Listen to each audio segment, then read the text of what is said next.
Hello friends.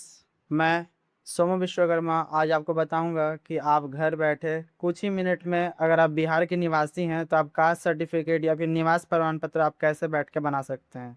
आपको कहीं भी आने जाने की ज़रूरत नहीं है, बस आपके पास में कुछ डॉक्यूमेंट्स होना चाहिए। मैं आपको बताता हूँ कि वो कौन सा डॉक्यूमेंट्स है और किस तरह से आप घर बैठ करके कुछ ही मिनट में अप्लाई कर सकते हैं।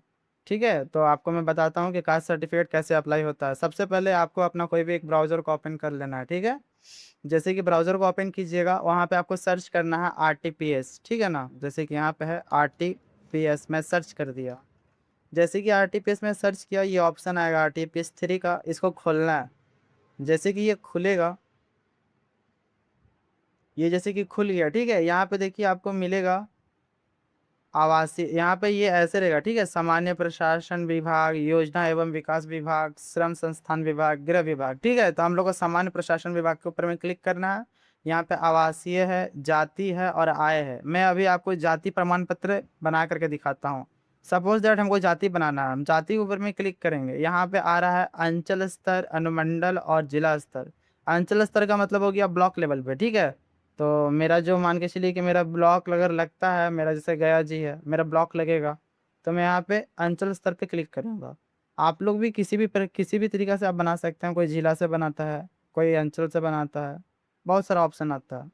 अब मान के चलिए कि यहाँ पे जेंडर का ऑप्शन आ रहा है। ठीक है, तो हम लोग यहाँ पे जेंडर का ऑप्शन में क्लिक कर लेंगे। अभिवादन, यहाँ पे अगर आपका कुछ है जैसे श्रीमती है, सुश्री है, कोई अभिवादन नहीं अगर देना है तो आप इसके ऊपर में क्लिक करके छोड़ दीजिए। जैसे कि यहाँ पे स्त्री पे क्लिक कीजिएगा, यही ऑप्शन आएगा। यहाँ पे नाम आ रहा है, यहाँ पे अपना नाम आप लिख लीजिए। ठीक है, मैं यहाँ नाम लिख लिया। यहाँ पे आप ध्यान दीजिएगा कि यहाँ पे जैसे कि इंग्लिश में नाम लिखने के लिए बोलेगा, इंग्लिश में जैसे ही आप नाम लिखिएगा ना तो स्पेस दबाइएगा, तो यहाँ पे हिंदी में नाम ऑटोमेटिक आ जाएगा। यहाँ पे नेम ऑफ फादर का आ रहा है, तो मैं यहाँ पे लिख देता हूँ।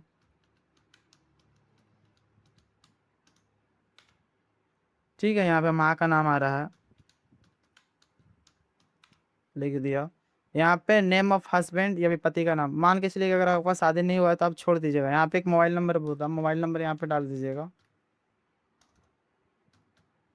जैसे कि मोबाइल नंबर यहाँ पे डालिएगा और कहीं पे भी कर्सर को ले जा करके ओके कीजिएगा ना, तो यहाँ पे वो मोबाइल में एक तो OTP चला जाता है। हाँ, तो वो OTP को आप यहाँ पे सही सही फिल कर दीजिएगा, क्योंकि OTP बहुत ज़्यादा जरूरी है। OTP के बिना आगे काम नहीं हो पाएगा।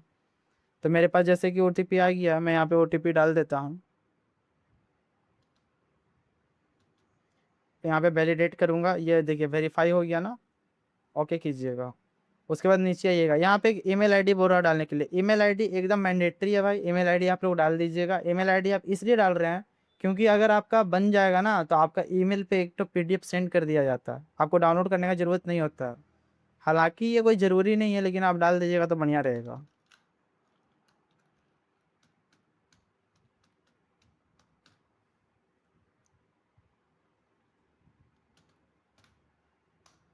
ईमेल आईडी हम लोग डाल दिए हैं। यहाँ पे आ रहा है राज्य का ऑप्शन, इसके ऊपर क्लिक करके बिहार को सिलेक्ट करेंगे। डिस्ट्रिक्ट का ऑप्शन आ रहा है, यहाँ पे अपना डिस्ट्रिक्ट को सिलेक्ट कर लिया। ठीक है, यहाँ पे सब डिवीजन का ऑप्शन आ रहा है, आपका क्या पड़ता है। यहाँ पे मेरे पास जो है आ रहा है मेरा अपना जो है, मैं उसको सिलेक्ट करूंगा। यहाँ ब्लॉक खंड का नाम भी आ रहा है, इसको सिलेक्ट करूंगा। अब यहाँ पे पूछता है कि आप पंचायत में रहते हैं, गांव में, आपका जो एड्रेस है वो क्या विलेज पंचायत है, मतलब कि आपका गांव है, पंचायत में आता है, तो इसके ऊपर क्लिक कीजिएगा और अपना पंचायत के यहाँ पे चुन लीजिएगा। ठीक है, चुन लिए। यहाँ पे वार्ड संख्या आ रहा है, आप लोग को अपना वार्ड संख्या पता होना चाहिए। आप गूगल पे जाके सर्च कीजिएगा ना तो आपको वार्ड संख्या मिल जाएगा। उसके बाद यहाँ पे ग्राम मतलब मोहल्ला का नाम पूछ रहा है, आप कौन से गांव में रहते हो, तो मान के चलिए मैं यहाँ पे डाल देता हूँ।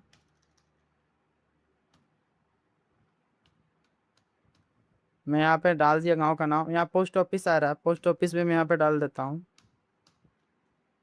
यहाँ पे पुलिस स्टेशन चुनने के लिए बोल रहा है, मैं यहाँ पे पुलिस स्टेशन चुन लिया अपना, मेरा जो लगता है।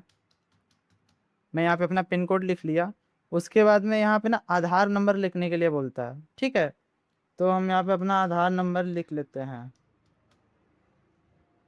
इसको एग्री कर लेंगे। उसके बाद यहाँ पे ऊपर चल जाए, मतलब यहाँ पे आपका वर्तमान पता और अस्थायी पता क्या सेम है, तो इसको एकदम सेम करना है, क्योंकि इसके अलावा आप लोग कुछ और मत कीजिएगा, सेम ही कीजिएगा। यहाँ तक हो गया। ठीक है, अब हम लोग को नीचे आना है। यहाँ पे देखिए आवेदक का फोटो, फोटोग्राफ ऑफ एप्लीकेंट। यहाँ पे ना आपको सेल्फ स्टेटस फोटो अपलोड करना है। फोटो आप लोग ऐसे अपलोड कर सकते हैं, कि एक फोटो लीजिएगा पासपोर्ट साइज का, वो पासपोर्ट साइज का फोटो के ऊपर में आपको सिग्नेचर करना है। सिग्नेचर करके स्कैन कर लेना, जैसे कि ये देखिए है ना, ये देखो आप, दिखाता हूँ आप लोग को। ये देखिए ये फोटो है, ठीक है, ये फोटो के ऊपर मैं यहाँ पे सिग्नेचर किया हुआ है ना, इसी तरीके से सिग्नेचर आपको करना है। ठीक है, इस तरह से सिग्नेचर करने के बाद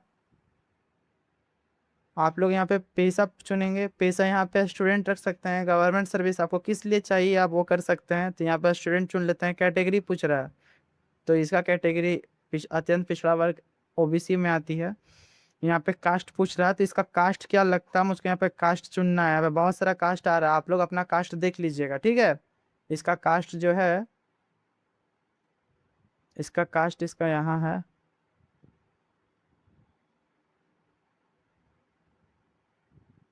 ये देखिए है ना, ये इसका कास्ट है। जैसे आप लोग कास्ट चुनेंगे ना, यहाँ पे जाति क्रमांक संख्या ऑटोमेटिक आ जाएगा। ठीक है, यहाँ पे सब कास्ट का ऑप्शन आ रहा है, यहाँ पे खुल नहीं रहा है, मतलब छोड़ देना, इसको कुछ करना नहीं है। यहाँ पे अब आपसे ना पेपर मांगता है, पेपर मांग रहा है कि आप जो अपना जाति बनवाना चाह रहे हैं, वो जाति प्रमाण पत्र बनाने के लिए आपको कुछ डॉक्यूमेंट्स का जरूरत है। जैसे कि आप अपना खतियान दे सकते हैं, दान पात्र है तो वो दे सकते हैं, भूमि संबंधित सभी दस्तावेज। इसका मतलब होता है कि अगर आपके पास खतियान नहीं है, आपके पास में आपका जमीन का रसीद है, खतियान है, या फिर दान पात्र है, कुछ भी है, अगर जमीन से जुड़ा हुआ कोई भी पेपर, उसमें आपका नाम नहीं भी हो, आपका पूर्वजों का नाम हो, फिर भी आप यहाँ पे भूमि संबंधित दस्तावेज के ऊपर में क्लिक करके आप यहाँ पे वो डॉक्यूमेंट्स को लगा सकते हैं। ठीक है, हम लोग यहाँ पे क्लिक कर दिए। यहाँ पे ये ऑप्शन आ रहा है, इसको ऐसे सिलेक्ट करके यहाँ पे कैप्चर को डाल देना है। कैप्चर डालने के बाद यहाँ पे प्रोसीड के ऊपर में क्लिक करना है। यहाँ पे पूछता है कि नाम की शुद्धता की जांच करने, मतलब नाम और आपका मोबाइल नंबर, ईमेल आईडी, आपका सब कुछ सही सही होना चाहिए, आप चेक कर लो। चेक है, आपका सब कुछ सही है तो ओके पे क्लिक कीजिएगा। आपका मोबाइल जो आपका आधार कार्ड में जो मोबाइल नंबर जुड़ा हुआ है ना, उस आधार कार्ड में एक ठो ओटीपी जाता है। ठीक है, तो वो ओटीपी को यहाँ पे आप देख लीजिएगा कि आपका कौन सा ओटीपी है। जो आपका ओटीपी, आपका जो आधार कार्ड में जो मोबाइल नंबर जुड़ा हुआ रहता है उसी में ओटीपी जाता है, तो वो ओटीपी को यहाँ पे आपको फिल करना है। मेरे पास ओटीपी आ गया है, मैं ओटीपी को अपना यहाँ पे डाल देता हूँ। ओटीपी डालना बहुत ज़्यादा ज़रूरी है, इसको केयरफुली और अच्छा तरीका से डालिएगा। ओटीपी में कोई भी गलती नहीं कीजिएगा। ठीक है, ओटीपी डाल करके यहाँ पे वैलिडेट करना है। वैलिडेट जैसे ही करेंगे यहाँ पे वेरीफाई दिखेगा, Aadhaar not validate by UDI, please try again after some time. इसका मतलब है कि अभी सर्वर में कुछ इश्यू है, इस कारण से नहीं हो रहा है। अभी मैं आपको सिर्फ बता देता हूँ कि किस तरह से बनता है। ठीक है ना, तो अभी मैं यहाँ पे जो मेरा आधार नंबर लिखा हुआ था उसको मैं यहाँ से हटा दूंगा, उसके बाद मैं अप्लाई कर दूंगा। आधार नंबर हट गया। ठीक है, अब हम लोग को यहाँ पे सिंपल से यहाँ पे अप्लाई कर देना है, जो हम लोग अप्लाई कर रहे थे। अप्लाई जैसे ही करेंगे यहाँ पे सबमिट करेंगे, प्रोसीड हो जाएगा। प्रोसीड होने के बाद यहाँ पे अब आपसे पूछ रहा है, यहाँ पे अब आपसे ज़्यादा कुछ भी नहीं, फिर आगे में एक तो ऑप्शन आएगा, वहाँ पे आप अपना भूमि संबंधी दस्तावेज लगा सकते हैं। वो लगाने के बाद आप यहाँ पे, वो जैसे ही आप लगा दोगे आपका यहाँ पे प्रॉपर पूरा डॉक्यूमेंट्स जो आपका रहेगा ना वो अपलोड हो जाएगा। आपको जो वहाँ पे अपलोड करना है वो मात्र 100 KB के अंदर होना चाहिए। ठीक है, और वो पीडीएफ फॉर्मेट में भी रहेगा तो चलेगा, और जेपीजी रहेगा तो भी चलेगा। बस आपको अपलोड करना है। अपलोड करने के बाद आप लोग को एक डॉक्यूमेंट मिलेगा, वो डॉक्यूमेंट कुछ इस तरीका का रहता है। जैसे कि आपको ये मिल जाता है, आप इसको ऑनलाइन प्रिंट कर लीजिएगा या फिर इसको सेव कर लीजिएगा। आप यहाँ पे ध्यान दीजिएगा, आपको यहाँ पे आवेदन संख्या मिलेगा, आवेदन संख्या को आप नोट डाउन कर लीजिएगा। इसी से आपका जो सर्टिफिकेट